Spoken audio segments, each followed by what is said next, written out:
Okie doke, guys. I'm going to give you just a quick overview of some of the things from Chapter 2 that you should really focus in on. You have a study guide that you can follow along with.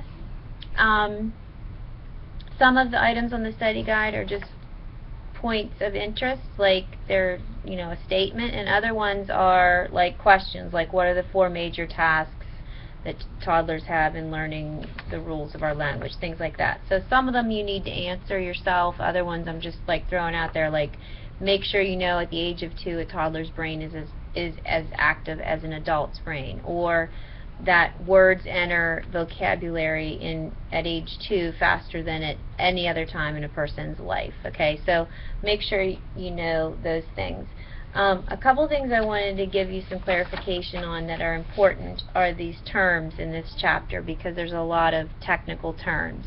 And if you follow along with the PowerPoint, you'll see that the PowerPoint also has these terms listed. Phonology and phoneme, I think, is on one of the PowerPoint slides. And phonology is the sound system of a language. So every language in the world, I don't even know how many there are, probably thousands and thousands, but every language that exists has its own phonology, or its own sound system. So in our language, English, we have 46 to 50 different sounds that make up all of the words in our language, and that's what a phoneme is. That's the smallest unit of sound that distinguishes one sound from another. So in English there's 46 to 50. So make sure you know phonology is the sound system of a language, and a phoneme is the smallest utterance of sound, the smallest unit of sound that distinguishes it from another sound. And children are going to focus in on the sounds that they hear the most. So whatever is heard most in their environment, at home and at school and everywhere they're at, those are the sounds they're going to make the most. So, babies usually say mama, dada first. That's because they're hearing mama, they're hearing everyone, mommy this, mommy that, daddy this, daddy that. So that's why they say those sounds first. Next couple terms, morpheme and morphology. It sounds like something, I don't know, it sounds like some weird thing from a horror movie, but it's not. A morpheme is the smallest unit of language that can stand alone by itself and have meaning. So a lot of these are prefixes and suffixes. So like if I put the letters PRE before a word, like predetermined or presuppose, PRE has its own meaning, which usually tells you that it means something that goes before. Or if ED is added onto the end of a word, we know that that means something happened in the past tense. So that's what a morpheme is. It's recognized as meaning small unit of language. And the study of morphemes is then called morphology, which I think sounds really weird. The next term to make sure you know is syntax. And I have a lot of weird little memory devices to help me remember things. And so syntax is the rules of a language.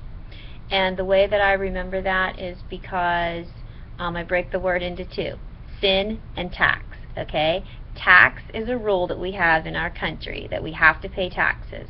And most people think that it's a sin how much tax we have to pay.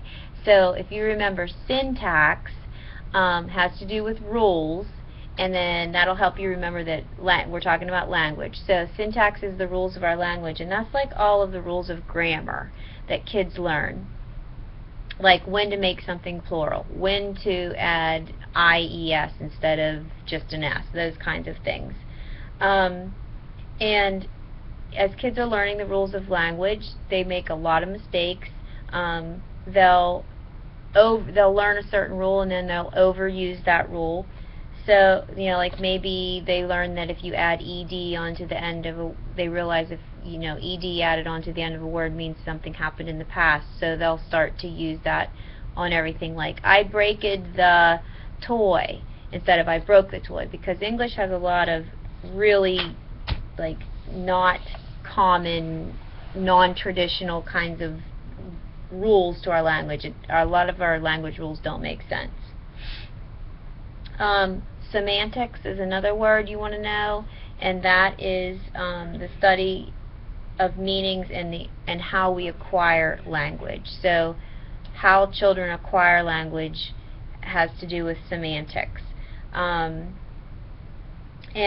the way kids acquire language is through having concepts built in their mind first. So if you want a child to learn the concept of the color blue, they have to have had some prior experience with something that's blue in order for them to be able to build vocabulary about it. So that's why we, if we're teaching about the color blue, we give kids, we show them the color blue, we show them a bunch of things that are blue, we let them paint with the color blue, we ask them what are things that you see out in your environment that are blue, things like that. That's concept building.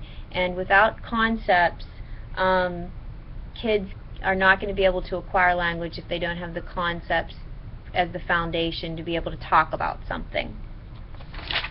Okay, there's a bunch of other things in here. Oh, one other term that's important is pragmatics, and that is the social context, using language in a social context. So you guys are hopefully going to watch the Wild Child video, which I'm going to put onto Blackboard because I forgot, and that video shows really clearly what happens when someone is neglected and maltreated and is really not in an environment where they are exposed to any kind of vocabulary or socialness at all. And what happens with that little girl was she's neglected and put in a room for essentially 12 years completely by herself and never has any contact with human beings at all, except for when her dad brings food in and kind of just throws it on the floor. And so when they find her, she has no vocabulary, she has no language at all, and they try to teach that to her. And she's able to learn words, but she's never able to learn pragmatics of language, which is how to talk back and forth, like have a conversation. Like I ask you a question, you answer it. You ask me a question, I answer it. That's pragmatics. So make sure you know that. All of the different terms in the chapter are important. Joint attention, that's when a kid realizes that if they want you to hear them, they have to have your attention. Like both people have to be paying attention. Like they realize, like if I want mom to hear me, then I have to like make sure she sees me and is looking at me. That's why they'll go mom, mom, mom, mom, mom, mom. And if you're not paying attention to them, they know that you can't hear them. So when they have acquired this sense of joint attention, that's when they realize my mom needs to be like looking at me or sort of paying attention to me to really hear what I'm saying. There's telegraphic speech, which the child just says the words of the sentence that are the important ones. They leave out all the other ones. So like me want cookie, those are the important things. I want something and it's a cookie. So and I really would like a cookie right now.